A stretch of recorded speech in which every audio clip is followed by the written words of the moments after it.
Fala pessoal, estamos aqui para mais um vídeo na cola da prova e hoje o tema é especial.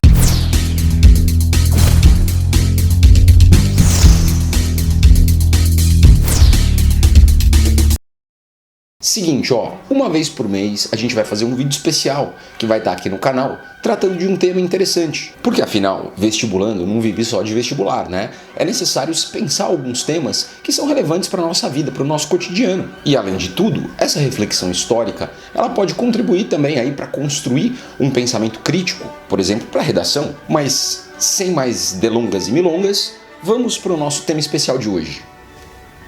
O nazismo, ele é igual ou ele é diferente de socialismo? Boa pergunta, né? Como vocês já podem perceber, esse assunto ele é complexo e ele é polêmico. Por isso que durante o vídeo eu vou destrinchando o tema e vou indicando aqui algumas bibliografias interessantes que podem ser pesquisadas.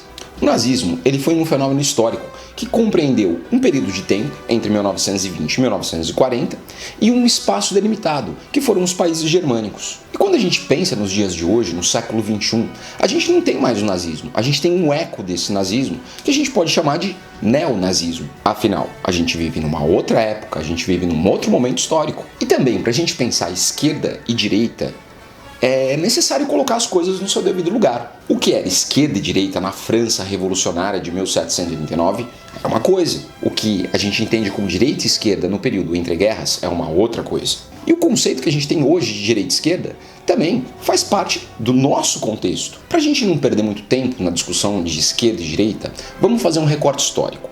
Aquilo que tem a ver com o nazismo faz parte de um contexto de esquerda e direita que nasceu ali no final do século XIX, no momento em que o capitalismo liberal ele está se espalhando para todas as partes com a Revolução Industrial e está nascendo os socialismos. Prestou atenção? Socialismos. No século XIX, a gente vai ter aí, por exemplo, o socialismo utópico, que apareceu lá mais para o comecinho do século, que vai ser diferente do socialismo científico, que vai nascer na metade do século XIX, e que vai ter vários desdobramentos. A partir das ideias de Marx, a gente vai ver o nascimento do anarquismo, e a gente vai ter ainda o socialismo cristão e outros tipos de socialismo que vão aparecer. Uma referência interessante para quem está interessado no tema é o livro Formação da Classe Operária, do Thompson. Se a gente pensar na situação da Alemanha, a Alemanha do começo do século, e pensar no recorte que tem a ver com o socialismo que está se desenvolvendo ali naquele momento, invariavelmente a gente vai pensar na Primeira Guerra Mundial. Após 1918, a Alemanha foi arrasada por conta do conflito. Vai ser obrigada a assinar o Tratado de Versalhes, que vai lhe custar duras penas, o que vai fazer com que os próximos anos, mais especificamente a década de 20, fosse terrível para o povo alemão. Diante desse cenário de terra arrasada, de fome, de pobreza, a classe operária alemã ela vai migrar em peso para os movimentos de caráter socialista. O socialismo cristão, o socialismo marxista em si, a social-democracia e o movimento anarquista. E nesse contexto de caos do pós-guerra, a gente vai ver nascer vários partidos, dentre eles um partido chamado Partido dos Trabalhadores Alemães, pela mão de um cara chamado Anton Drexler. Poucos meses após de fundado esse partido, um tal de Adolf Hitler resolve se filiar. Hitler, ele vai usar a sua influência, vai usar o seu carisma, vai usar o seu poder de persuasão para que em poucos meses ele se tornasse um líder e dentro do partido afastasse Drexler e mudasse um monte de coisa, dentre elas o nome do partido, para Partido Nacional Socialista dos Trabalhadores Alemães, que na sigla daria aí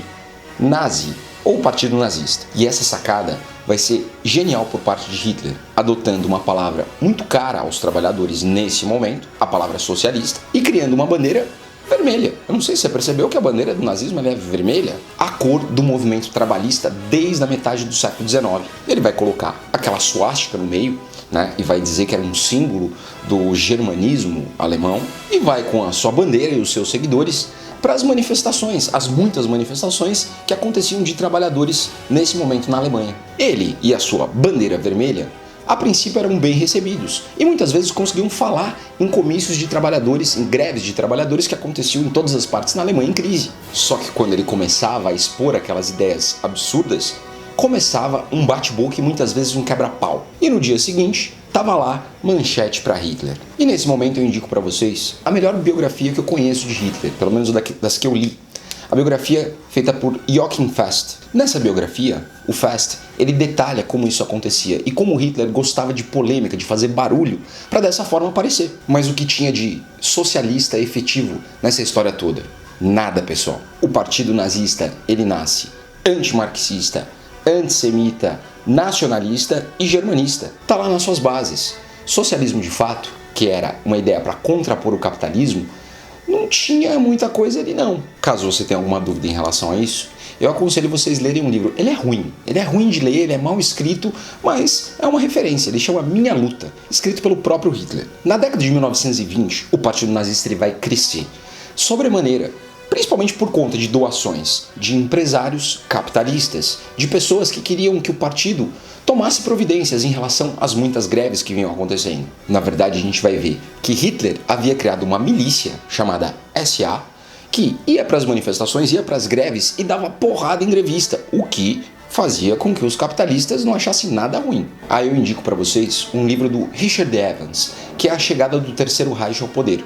Daí a gente chega no derradeiro 1929, o ano em que o capitalismo tomou a sua principal porrada, pelo menos aquele capitalismo liberal como a gente conhecia desde o século XIX. E a década de 30 vai ser o momento da reinvenção do capitalismo, só que dessa vez com uma presença muito maior do Estado nas relações. Alguns exemplos desse capitalismo interventor são os Estados Unidos, o New Deal do Roosevelt, ou mesmo o populismo na América Latina com Getúlio Vargas, com Lázaro Cárdenas. Já na Europa, um modelo de Estado forte, interventor e autoritário começou a ganhar peso, começou a ganhar força em várias partes também. E o nazismo e o fascismo se enquadram nessa categoria. O outro lado da moeda, nessa história da crise do capitalismo, foi a Rússia, que vinha construindo um marxismo um pouco modificado, um pouco deturpado, dentro de uma lógica autoritária e uma lógica altamente interventora.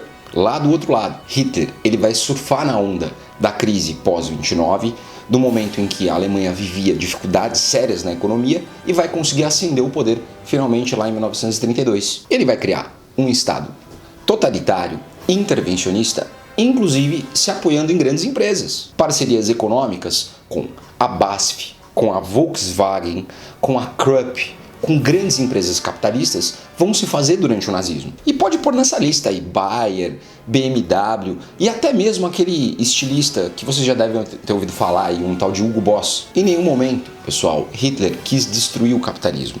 Apesar de que algumas vezes você encontra um ou dois discursos dele aí bravejando contra o capitalismo. Ele só rearranjou a nova lógica do jogo. Durante o seu governo na Alemanha, o nazismo, ele perseguiu, ele torturou, matou todos aqueles que se opunham, inclusive todos os marxistas, todos os sociais-democratas, todo socialista cristão, todo anarquista. E grandes empresas e grandes empresários enriqueceram durante a Alemanha nazista. Agora, pessoal, se ficou claro para vocês que esquerda e direita são filhas do seu tempo, esse período entre os anos 30 e 40 é um período em que esquerda significa destruir o capital e estatizar completamente tudo, dentro do conceito do período. E a direita queria manter o capital, fomentar o capital através do Estado. Partindo dessa reflexão histórica, então, a gente coloca o nazismo na esquerda ou na direita? A gente considera o nazismo socialista? É isso aí, pessoal. Eu espero ter ajudado vocês nessa reflexão e a gente se vê no próximo vídeo especial do Na Cola da Prova. Valeu!